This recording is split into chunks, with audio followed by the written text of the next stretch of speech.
एक फौजी को हर मोड़ पर लड़ाई लड़नी पड़ती है, चाहे वो देश की सरहद हो या उसके गांव की धरती। जब रिटायर होकर फौजी अपने गांव जाते हैं तो उन्हें बहुत सी आर्थिक समस्याओं का सामना करना पड़ता है।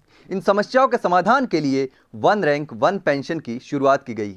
आइए जानते हैं कि वन रैंक वन पेंशन योजना क्या है। वन रैंक वन पेंशन योजना के अंतर्गत अलग अलग समय पर रिटायर हुए एक ही रैंक के दो सैनिकों की पेंशन में बड़ा अंतर नहीं होगा, यह सुनिश्चित किया गया है। 2006 से पहले रिटायर हुए सैनिकों को कम पेंशन मिलती थी, कुछ को तो अपने से छोटे अफसर से भी कम पेंशन मिलती थी। इसे लेकर रिटायर सैनिकों में काफी आक्रोश भी था। वन रैंक वन पेंशन योजना के तहत समान रैंक पर समान पेंशन सुनिश्चित किया गया है। इससे यह फायदा हुआ कि जो सैनिक 2006 से पहले रिटायर हो चुके हैं और जो अब रिटायर होंगे, उन सभी को एक समान पेंशन मिलना तय हुआ है। वन रैंक वन पेंशन योजना लागू होने से 30 लाख सैन्य कर्मियों को फायदा हुआ जो रिटायर हो चुके हैं।